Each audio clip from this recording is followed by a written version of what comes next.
ഇന്ന് നമുക്ക് വളരെ ടേസ്റ്റി ആയിട്ട് ചെമ്മീൻ വെച്ചിട്ടൊരു അട ഉണ്ടാക്കാം.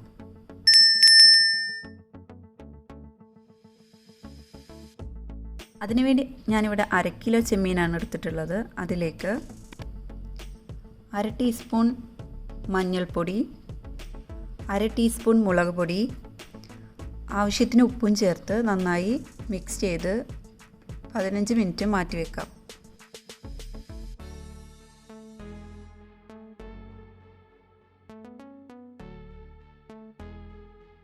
ഇനി ഒരു പാനിലേക്ക് ആവശ്യത്തിന് വെളിച്ചെണ്ണ ഒഴിച്ച് ചെമ്മീനിട്ട് ഫ്രൈ ചെയ്തെടുക്കാം.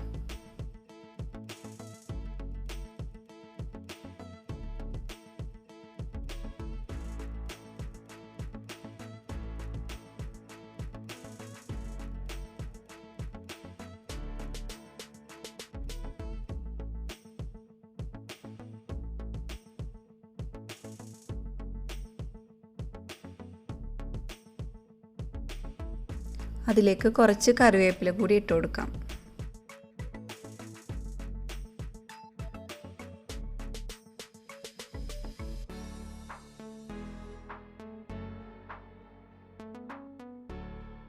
ചെമ്മീനെല്ലാം ഇത്രയും ഫ്രൈ ചെയ്താൽ മതിയാകും. ഇനി നമുക്കൊരു മസാല ഉണ്ടാക്കിയെടുക്കണം. അതിനുവേണ്ടി ഞാൻ ചെമ്മീൻ ഫ്രൈ ചെയ്ത ഓയിൽ തന്നെയാണ് ഉപയോഗിക്കുന്നത്. അതിലേക്ക് ഒരു വലിയ സവാള ചെറുതായി അരിഞ്ഞത് ഇട്ട് നന്നായി വഴറ്റിയെടുക്കാം. ആവശ്യമെങ്കിൽ കുറച്ച് വെളിച്ചെണ്ണ കൂടി ചേർത്ത് കൊടുക്കാം.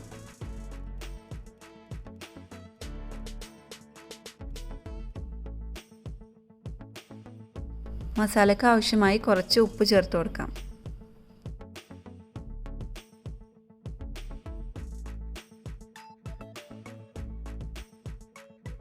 അതിലേക്ക് ഒരു ചെറിയ പീസ് ഇഞ്ചി ചെറുതായി അരിഞ്ഞത്,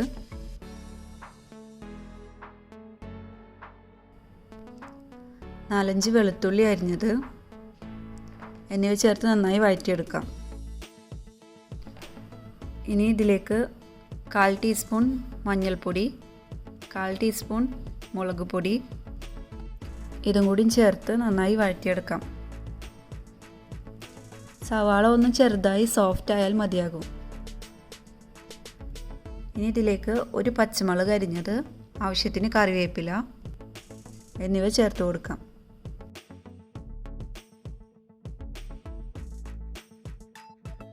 ഇനി ഫ്രൈ ചെയ്ത ചെമ്മീനും കൂടി ചേർത്ത് നന്നായി മിക്സ് ചെയ്തെടുക്കാം.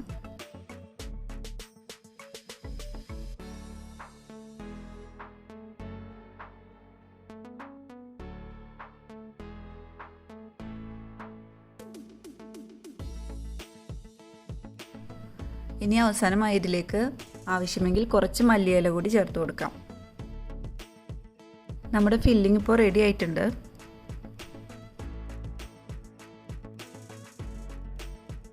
ഇനി അടയുണ്ടാക്കാൻ ആവശ്യമായ മാവ് റെഡിയാക്കിയെടുക്കാം. അതിനായി 2 കപ്പ് വെള്ളം നന്നായി തിളപ്പിച്ചെടുക്കാം. അതിലേക്ക് ആവശ്യത്തിന് ഉപ്പ് ചേർത്ത് കൊടുക്കാം. വെള്ളം നന്നായി തിളച്ച് വരുമ്പോൾ അതിലേക്ക് 1.5 കപ്പ് പൊടി ചേർത്ത് നന്നായി മിക്സ് ചെയ്തെടുക്കാം. ഞാനിവിടെ അരിപ്പൊടിയാണ് ഉപയോഗിക്കുന്നത്. ഗോതമ്പിലും ഇത് ചെയ്തെടുക്കാവുന്നതാണ്. ഇങ്ങനെ വാട്ടിയെടുത്ത പൊടി നന്നായി കുഴച്ചെടുക്കാം. ഇനി ഇത് ചെറിയ ബോൾസാക്കി എടുക്കാം. ഒരു ചെറിയ പീസ് വാഴയില അതിലേക്ക് പൊടിയിൽ നിന്ന് കുറേശ്ശെ എടുത്ത് ഇതുപോലെ പരത്തിയെടുക്കാം. പരത്തുമ്പോൾ കയ്യിൽ ഒട്ടിപ്പിടിക്കാതിരിക്കാൻ വെള്ളമോ ഓയിലോ യൂസ് ചെയ്യാവുന്നതാണ്. ഇങ്ങനെ പരത്തിയെടുത്തതിൻ്റെ നടുവിലായി 2 ടീസ്പൂൺ നേരത്തെ ഉണ്ടാക്കി വെച്ച ചെമ്മീൻ്റെ ഫില്ലിങ്ങും കൂടി വെച്ച് കൊടുക്കാം. ഇനി ഇതുപോലെ മടക്കിയെടുക്കാം. അതിനുശേഷം ഇതിൻ്റെ അരികെല്ലാം ഇതുപോലെ പ്രസ് ചെയ്ത് കൊടുക്കാം.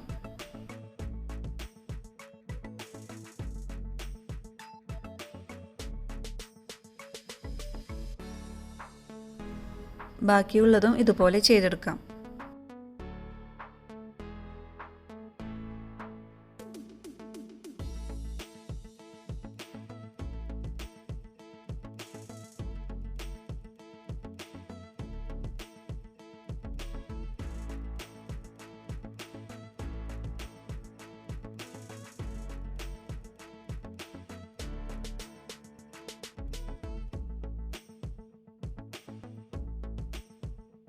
നമ്മുടെ ബാക്കിയുള്ള എല്ലാതും ഞാൻ ഇതുപോലെ ചെയ്തെടുത്തിട്ടുണ്ട്. ഇനി നമുക്കിത് സ്റ്റീം ചെയ്തെടുക്കാം. നമ്മുടെ കയ്യിൽ സ്റ്റീമർ ഒന്നും ഇല്ലെങ്കിൽ നമുക്ക് എളുപ്പത്തിൽ ഇതുപോലെ ചെയ്തെടുക്കാം. നമ്മുടെ കയ്യിൽ ഇഡ്ഡലി തട്ട് ഉണ്ടെങ്കിൽ ഇതുപോലെ ഒരു പാത്രത്തിലേക്ക് കുറച്ച് വെള്ളം ഒഴിച്ച് ഇഡ്ഡലി തട്ട് വെച്ച് കൊടുക്കാം. ഇനി അതിൻ്റെ മുകളിൽ ഒരു ഇഡ്ഡലി തട്ടും കൂടി വെച്ച് കൊടുക്കാം. ഇനി ആവി വരുമ്പോൾ നമ്മൾ ഉണ്ടാക്കി വെച്ച അട വെച്ച് കൊടുക്കാം. ഇതൊരു 15 മുതൽ 20 മിനിറ്റ് വരെ അടച്ചു വെച്ച് വേവിച്ചെടുക്കാം.